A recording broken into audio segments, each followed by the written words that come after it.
Padre, diferencia, porque bueno, la gente dice, yo le tengo miedo al demonio, ¿cierto?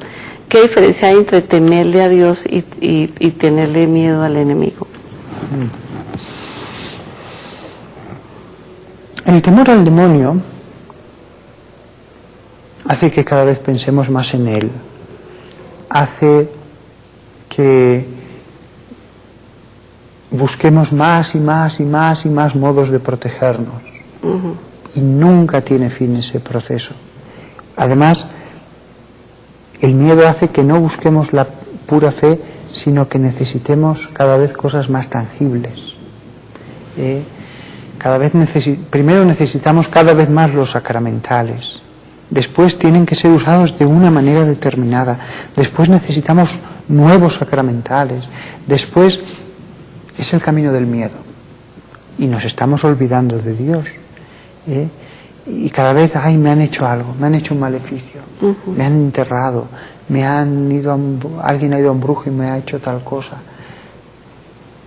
Cantidad de gente he conocido que dice, padre, es que mi hermana me hace cosas todas las semanas.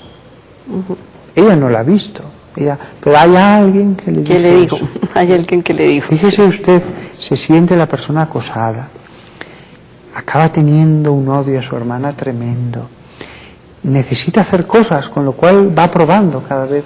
Y entra en desconfianza con todo el mundo. Exacto. Y cada vez se siente más contaminada. Es que estos lugares, es que estas personas, es que frente a ese temor malo que en ningún momento la Biblia nos dice que tengamos, y quiero dejar claro una cosa, en ningún momento la Biblia dice que tengamos miedo a los maleficios.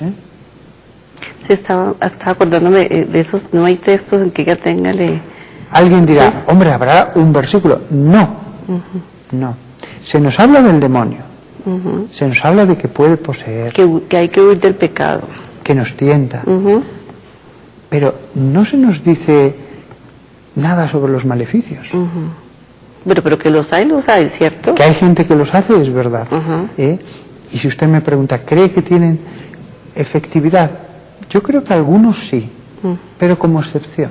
Como excepción, porque tiene que permitirlos Dios. Con lo cual no tengan miedo a que le hayan hecho esto o lo otro. Olvídese del tema y viva tranquilo, que comprobará que su vida sigue exactamente igual.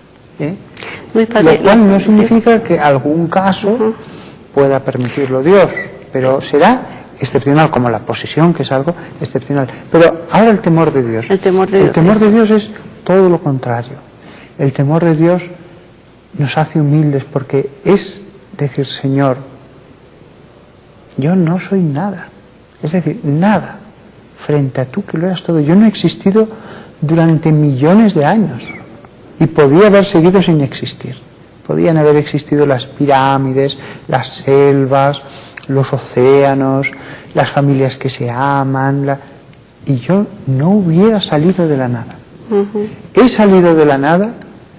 ¿Y qué he hecho con mi tiempo? Te he ofendido, he hecho daño al prójimo, he sido egoísta. ¿Cómo me voy a presentar así ante ti? Tengo que purificarme, tengo que tener miedo a ofenderte, tengo que sentir santo temor de que tú eres el puro de los puros, que mi mera presencia, esto sí, contaminada de egoísmo, de pecado, de solo pensar en uno mismo, de tantos y tantos pecados, yo no soy digno de entrar ante tu presencia. Ese temor de Dios es bueno, porque nos lleva al arrepentimiento, nos lleva a la humildad, nos lleva a cambiar. Ese temor de Dios es sano, no aleja de Dios, porque es una virtud de Dios, lo dice la misma Biblia, es uno de los dones que da el Espíritu Santo en el capítulo de Isaías, el temor de Dios. Voy a decir una cosa que va a sorprender incluso a la gente. Según ese capítulo de Isaías, que claramente se refiere al Mesías, en que dice que le puso sobre sus hombros el principado, hasta Jesús tenía un santo temor de Dios. Claro. Hasta Jesús tenía la máxima reverencia que se puede tener hacia Dios Padre. La máxima. Está en el capítulo 11 de Isaías. Referido a Jesús, dice: reposará sobre él el espíritu de Yahvé, espíritu de sabiduría e inteligencia, espíritu de consejo y fortaleza, espíritu de ciencia y temor de Yahvé. Reposará sobre él el temor de Yahvé. Entonces, claro, está hablando de Jesús. Yo creo que esto es una gran enseñanza. Nunca nos pasaremos de tener reverencia hacia Dios. Y solamente cuando tengamos mucha reverencia hacia Dios, vendrá la confianza. En la medida en que crece la reverencia, después Dios dice, como en la parábola del banquete, en latín es ascende superius, sube más cerca de mí. En el banquete de bodas, el que se quiso poner muy cerca del novio le dijo, no, deja tu puesto y tú ven más cerca. Qué lindo.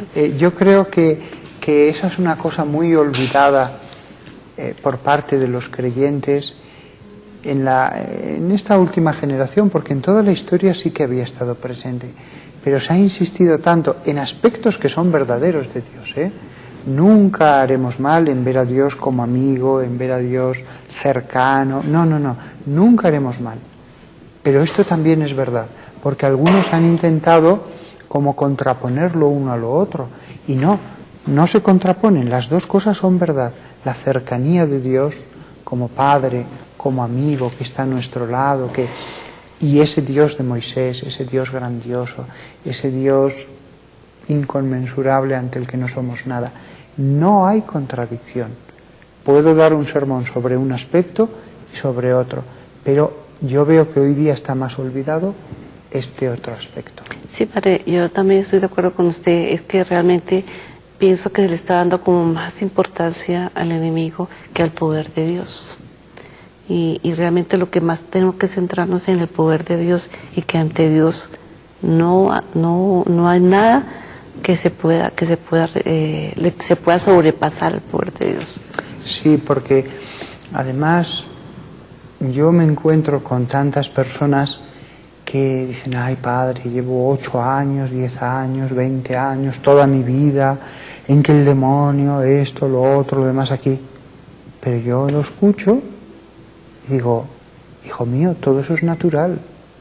Enfermedades, desgracias, problemas económicos, que perdiste no te sientas que él te está acosando, porque lo que te está pasando son cosas que no salen de lo normal. Puede ser pruebas también, ¿cierto? Sí, y entonces es tan distinto de verse uno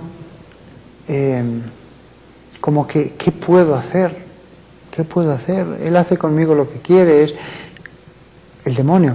A decir, no Señor, tú estás a mi lado y me van a ocurrir cosas buenas y cosas malas, y las dos proceden de tu mano. Unas las quieres, otras las permites. Pero todo procede de la permisión de Dios o de que Él lo quiere, y todo forma parte de mi vida. Y no es que lo que está muchas veces oprimido es el pensamiento. Por estas, ¿cómo diría yo?, estructuras enseñadas de que el demonio nos está persiguiendo continuamente. Y ojo, yo creo que sí que hay casos en los que el demonio lo hace.